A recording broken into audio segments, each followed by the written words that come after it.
You and I are both experiencing a miracle right now because this is the first time in my entire life where I have sat down to do a monthly favorites video in a timely manner. The structure of this video is that I am going to go through my favorite media of the month first, and then I will go through some of my favorite fragrances, both home fragrances and perfume, and then I'll go through my favorite hobbies, and then finally my favorite objects of the month. May was definitely my month of film. I logged more films on Letterboxd in May than I ever have before, and that's even with me traveling the first week of this month. From like May 1st to May something, I was in New York, and actually my visit in New York coincided with the Met Gala. So the whole time I was there, people were asking me, are you here for the Met Gala? Are you here for the Met Gala? Are you here for the Met Gala? And one day I will be there for the Met Gala, but that was not this past visit, unfortunately. But in anticipation for the Met Gala, while I was packing, I was rewatching a lot of my favorite fashion documentaries, as well as one I had not seen before about Vivienne Westwood. I did rewatch The First Monday in May, which is a fashion documentary about the anticipation and lead up to creating the Met Gala every single year, and I rewatch it every year in May, and I do love it. It's such a fun documentary, and I think it's worth a watch if you've never seen it before. My favorite fashion documentary that I also rewatched while packing was The Gospel According to Andre, and it's about Andre Leontali, and him and Diana Vreeland, who was his mentor, are two of my favorite icons in the fashion world because I think they really understood the necessity for beauty and life and artifice in fashion. And my review for the film this time was, Andre, I think, is evidence of something I've come to believe deeply. The fantasy you create of yourself can both sustain and save you. And that was sort of what I held in my head the whole time I was in New York. I was sort of allowing myself to be this fantasy version of myself that I think I am truly on the inside. I think it's who I actually am, but I don't always have the opportunity to be. So while I was there, I gave myself the opportunity to be that fantasy, and that's something I think I'm going to lean into more. It's been one of the big lessons that I've been learning in the past year or so. Aside from fashion documentaries, I also made it a point this month to go through Jacques Demy's filmography. I'm not entirely done with it, but the reason I wanted to go through it is because I really wanted to watch Donkey Skin, and I started going through his filmography sort of late last month. This month, I watched for the first time Model Shop, Donkey Skin, which is the one I was really looking forward to, and Bay of Angels. Hands down, Donkey Skin is the one that was my favorite out of all of those, and I think Demy is at his best, in my opinion, when he is doing things that are campy, things that feel very whimsical, and so I absolutely love that. The others I didn't love all that much. Other hitters from this month were The Love Witch, which I loved. The first line of my review literally says, this film is indulgence incarnate. I love when films try and create their own world and are super committed to their own world that they've made, and this was one of those films, and I just loved it. I highly recommend it if you are willing to sort of embrace the campness of it, and you're willing to embrace how ridiculous it is at points. And yeah, I feel like it's a film that you're gonna want to judge, but if you allow yourself not to judge it, it'll be a really fun experience.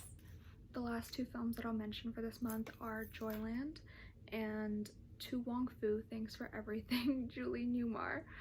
Joyland is a Pakistani film that was on Mubi, or was it Criterion, and it made me cry towards the end. It was very very sincere. I love sincere cinema more than anything, and I think it's a dying art form, if I'm really honest with you, but it was so heartfelt and so loving.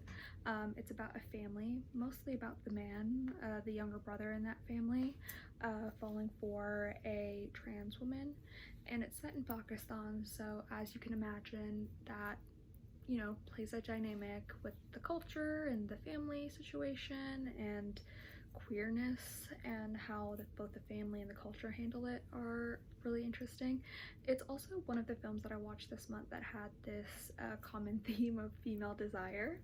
I don't know why that keeps cropping up as a theme. Another one that I absolutely loved was To Wong Fu, Thanks for Everything, Julie Newmar. I had never seen this or heard of this before, but it was eminently quotable. It was so fun. It was such a good time. I watched it on YouTube. It was free. And my favorite quote was, "Little Latin boy in drag, why are you crying?" In terms of other media categories like music, books, articles, and games, I don't have much or anything new to report back on for this past month because I was so focused on film.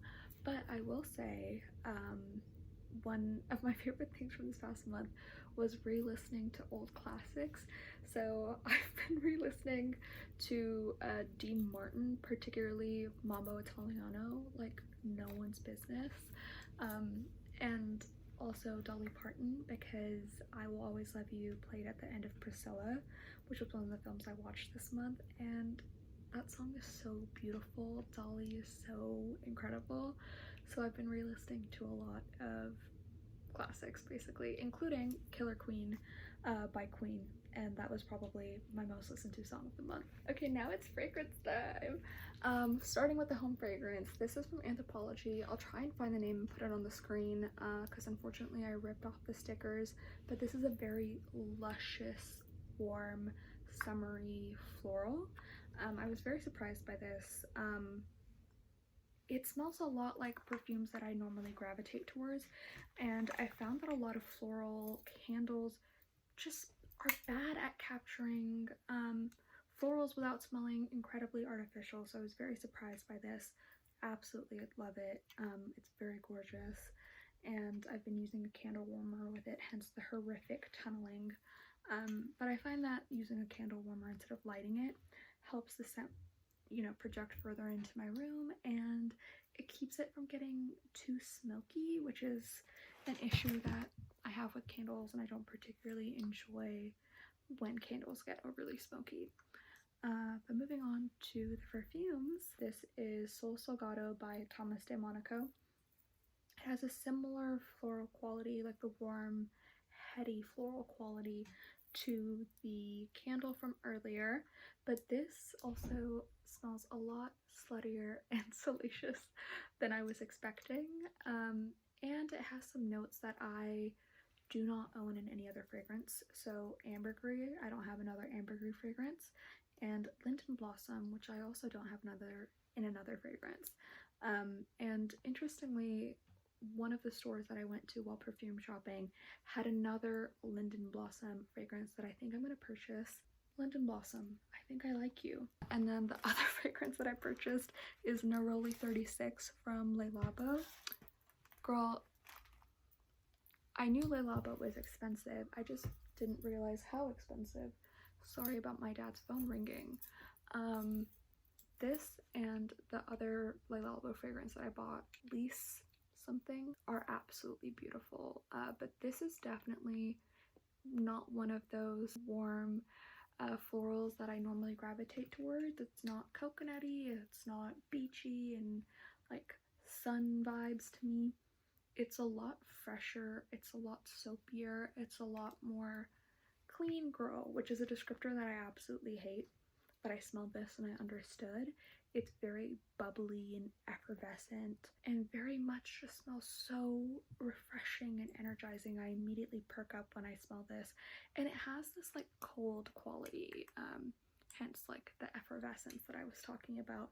It just feels light and cold and airy. It smells like a beautiful, beautiful breeze.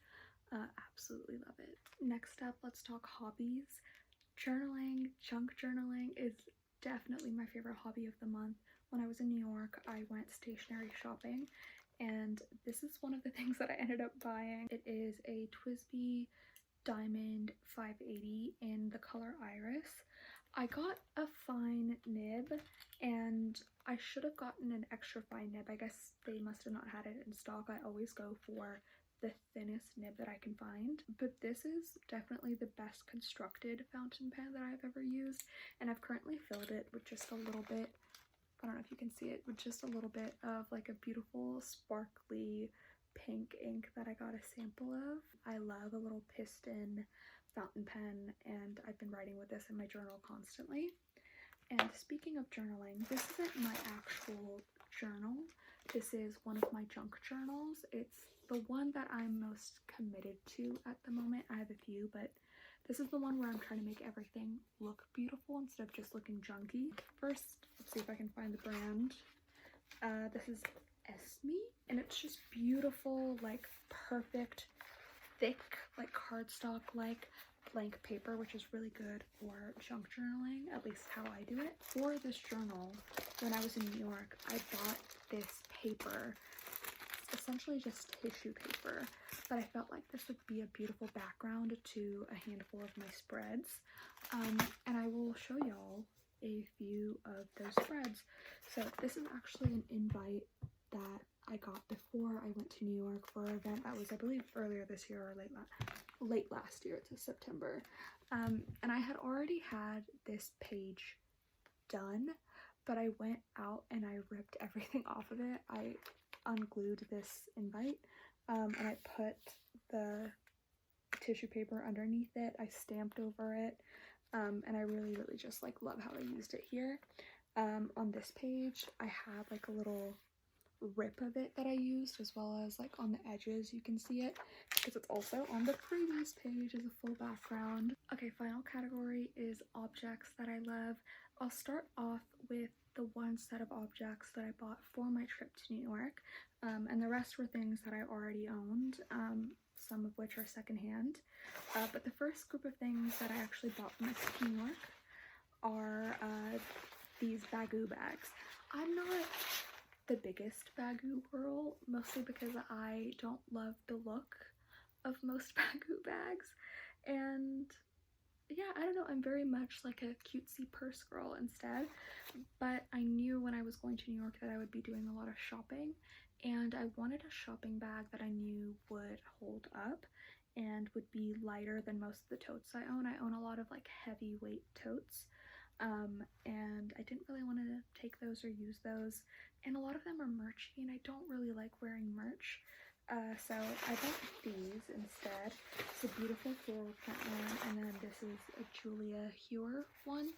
Continuing on with bags, this is my Brahmin bag. I think, now I'm not gonna quote what style it is, I don't really remember what style it is, but I wear a lot of like royal colors, a lot of jewel colors, and this is the bag that I had been taking to work with me for the past few months, and I took it with me to New York because it's a really good size. It holds a lot, but I knew I would be doing a lot of walking, a lot of commuting when I was in New York, and I just did not want to carry a heavy bag with me. I knew I'd be able to stuff a lot of the things that I purchased in like a big, heavy, clunky bag, but I didn't want just the weight of it on my shoulder the whole time. So like I have a Chloe Paddington, which I didn't end up taking. I have a few other really beautiful big bags that I carry regularly, but I wanted something light and beautiful that would match a lot of my outfits, and this ended up being the bag. And on it I had like a few charms while I was there, or not necessarily charms. This is my bag, which carries a lot of my pain medication, and then this ring is technically a bag holder for tables, and that actually ended up being really useful on the trip as well. So this was actually an impeccable bag to take with me as my travel bag.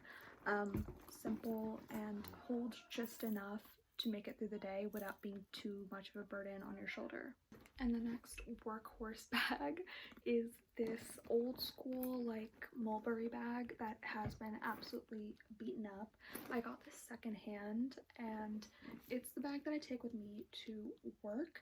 It's very heavy, it has a lot in it. I won't do a what's in my bag right now, but it has quickly become like my everyday bag because it's just like the color is neutral enough to go with pretty much any outfit that I'm carrying for the day, and I do happen to wear a lot of browns as neutral, so it matches that perfectly, and it holds just an absolute insane amount of stuff, and I have yet to fill this to the complete brim, and I consider myself as someone who carries a lot of stuff.